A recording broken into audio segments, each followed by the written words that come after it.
Assalamualaikum warahmatullahi wabarakatuh. Nama saya Hamam Abdul Aziz, kelas 12 IPA 3 nomor absen 12. Di sini saya akan menjelaskan tentang perkembangan ilmu pengetahuan dan teknologi bangsa Indonesia pada era kemerdekaan. Yang pertama ada revolusi hijau. Revolusi hijau adalah perubahan besar dalam cara bercocok tanam dari cara tradisional menjadi cara modern, sehingga dapat meningkatkan hasil produksi pertanian. Disponsori oleh Rockefeller Foundation, Norman Borlaug, ahli agronomi Amerika, menemukan varietas gandum unggul yang cocok dengan kondisi alam Meksiko. Norman Ernest Borlaug lahir pada tahun 1914 dan wafat pada tahun 2009. Berkat penemuannya ini, Norman Borlaug dihadiahi Nobel Perdamaian dan dijuluki sebagai Bapak Revolusi Hijau. Revolusi Hijau di Indonesia. Di Indonesia, gerakan Revolusi Hijau dimulai sejak pemerintahan Orde Lama melalui program Padi Sentra dan program bimbingan masyarakat pada tahun 1959 hingga 1965. Program BIMAS kemudian berganti menjadi INMAS atau Intensifikasi Massal dan diintensifikasi khusus. Produksi beras per tahun menunjukkan kenaikan dari 5,79 juta ton pada tahun 1950 menjadi 8,8 juta ton pada tahun 1965. Pada masa pemerintahan Orde Baru, gerakan Revolusi Hijau digiatkan kembali dengan program Panca Usaha Tani. Selain program Panca Usaha Tani, pemerintah Orde Baru juga memulai gerakan transmigrasi dan pelita.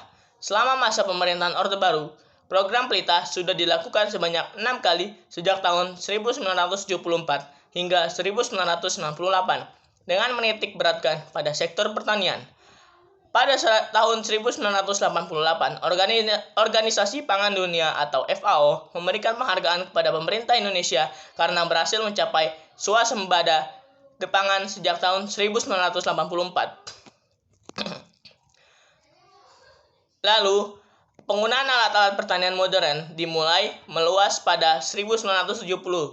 Pada masa reformasi, dilakukan beberapa upaya revolusi hijau, antara lain 1. Dibentuknya gerakan mandiri atau GEMA, termasuk gerakan mandiri hortikultura tropika Nusantara atau GEMA Hortina, menunjukkan ketahanan hortikultura. Peningkatan produk pertanian padi dengan menggunakan System of Rice Intensification atau SRI. Dampak positifnya adalah 1. Mendorong pelahirnya varietas unggul di bidang pertanian. 2. Mendorong penggunaan teknologi pertanian di kalangan petani, misalnya sistem irigasi. 2. Meningkatkan kemampuan sumber daya manusia dalam bidang pertanian. 3. Menciptakan kestabilan ekonomi terutama di sektor pertanian. Lalu, ada dampak negatifnya juga. Yang pertama, 1. Petani belum siap dengan kemajuan teknologi akan tertinggal dengan penggunaan ilmu pengetahuan dan teknologi di bidang pertanian. 2. Penggunaan pupuk terus-menerus menyebabkan ketergantungan petani terhadap penggunaan pupuk. Begitu juga dengan penggunaan pestisida yang justru mendorong munculnya hama.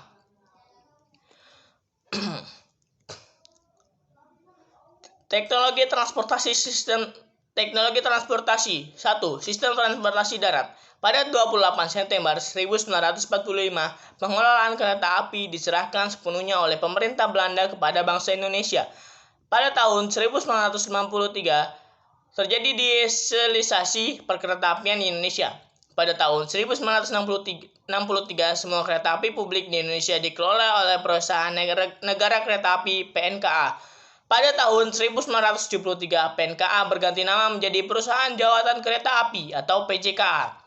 Pada tahun 1991, PJKA berubah menjadi Perusahaan Umum Kereta Api atau PRUMKA. PRUMKA kemudian berubah lagi menjadi PT Persero Kereta Api Indonesia atau PT KAI.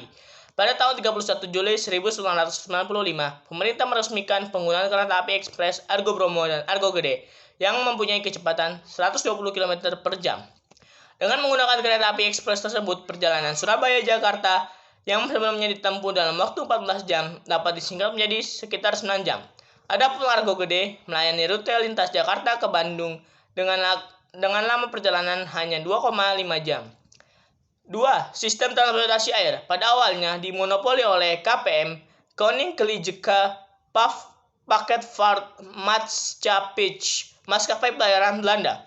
Untuk menyaingi KPM, pada 5 September 1950 didirikan Penguasaan Pusat Kapal-Kapal atau Pepuska. Namun karena tidak mampu bersaing dengan KPM, Pepuska pun bubar. Lalu pada tahun 28 April 1952, pemerintah mendirikan Pelayaran Nasional Indonesia atau PELNI. Pada masa Orde Baru, selama Pelita 5, pemerintah berupaya membangun sarana transportasi laut, teknologi transportasi dan transportasi darat. Pada masa Hindia Belanda dipegang oleh perusahaan Belanda atau KNILM.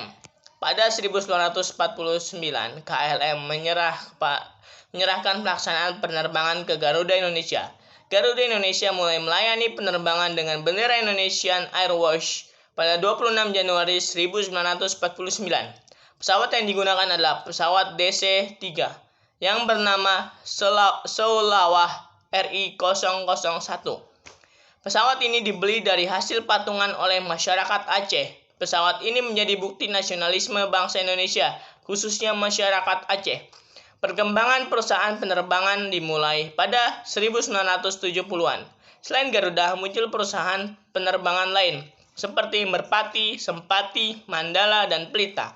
Pada tahun 1990-an, pesawat-pesawat modern seperti Boeing 737 dan 747, Fokker 28 dan 100, DC-10 dan MD-11, serta Airbus mulai beroperasi.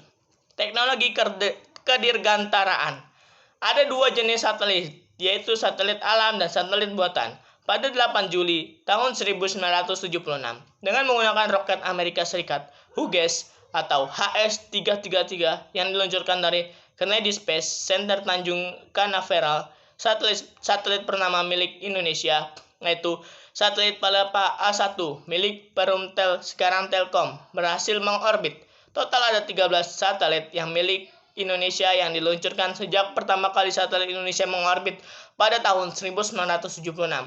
Tokoh perintis penerbangan Indonesia adalah Nurtanio Pringoadisuryo. Pada tahun 1947, bersama Wiweko Supono, Nurtanio membuat pesawat layang atau glider Juggling NWG atau Nurtanino Wiweko Glider. Pada saat A dan H.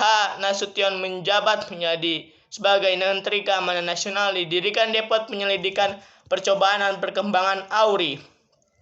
Depot itu lalu berubah menjadi Lembaga Persiapan Industri Penerbangan atau LAPIP. Setelah kematian Nurtanio pada tahun 1966, LAPIP berganti nama menjadi Lembaga Industri Pesawat Terbang Nurtanio atau LIPNUR.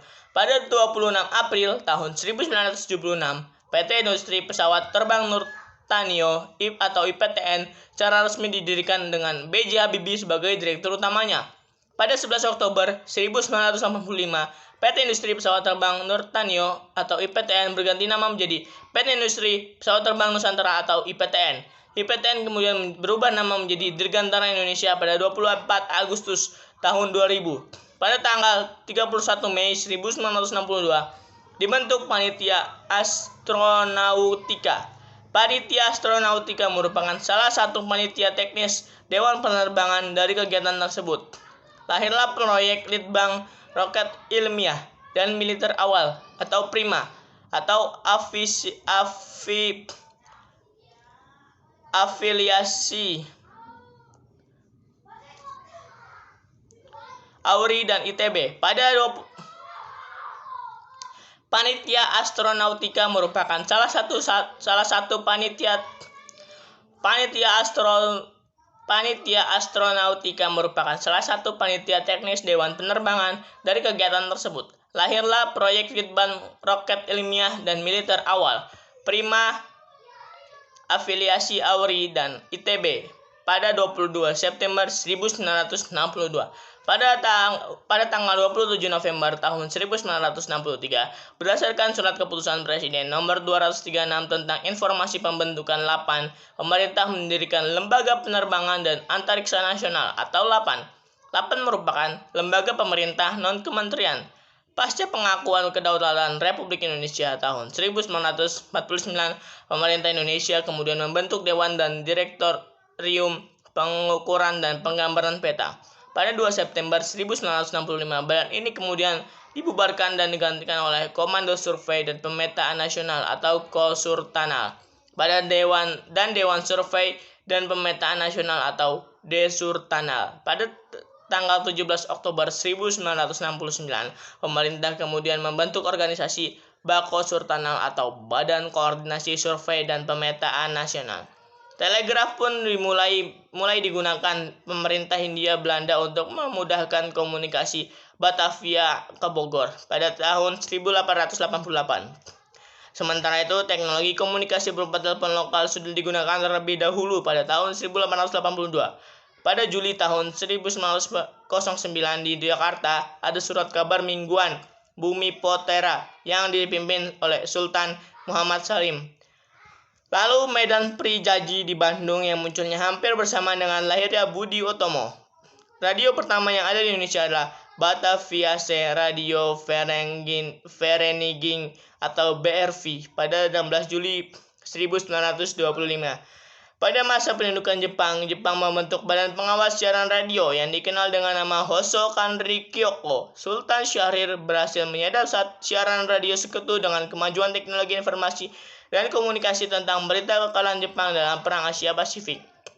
Setelah proklamasi kemerdekaan Indonesia disebarluaskan, maka siaran radio Hoso Kanri Kyoko selama Agustus 1945, Angkasawan Indonesia, sebutan untuk penyiar radio, terus memandangkan proklamasi ke seluruh penjuru tanah air dan dunia.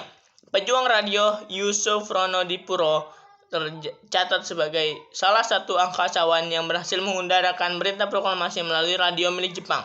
Pada masa Orde Baru, Televisi Republik Indonesia (TVRI) dan RRI dirancang untuk membentuk identitas bersama rakyat dan negara. TVRI. Penjuang radio Yusuf Ronodipuro tercatat sebagai salah satu angkasawan yang berhasil mengudarakan berita proklamasi melalui radio milik Jepang. Pada masa Orde Baru, Televisi Republik Indonesia atau TVRI dan RRI dirancang untuk membentuk identitas bersama rakyat dan negara. TVRI menyiarkan acara-acara ke seluruh penjuru negeri untuk membangun persatuan melalui media. Setelah proklamasi kemerdekaan, teknologi arsitektur Indonesia berkembang pesat dengan munculnya bangunan-bangunan bercorak kontemporer. Peran tokoh-tokoh Indonesia dalam menentukan rancangan bangunan arsitektur di Indonesia semakin terlihat, di antaranya Presiden Soekarno, Frederick Silaban Sujudi, Han Awal, Sediatmo, dan Cokroraka Sukowati. Presiden Soekarno menyumbangkan ide-ide arsitekturnya dalam bangunan-bangunan yang masih dapat kita lihat seperti Stadion Utama Gelora Bung Karno, Hotel Indonesia, Gedung Planetarium, Wisma Nusantara, dan Gedung Sarina. Frederick Silaban dikenal sebagai perancang bangunan masjid terbesar di Asia Tenggara, yaitu Masjid Istiqlal.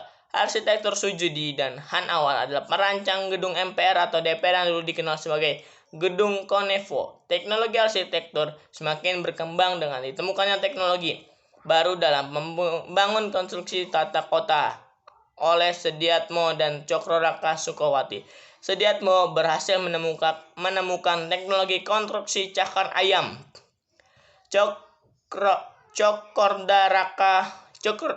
Cokordaraka Sukowati berhasil menemukan landasan putar bebas hambatan atau LPBH 80 atau yang lebih dikenal dengan istilah teknologi sosor bahu.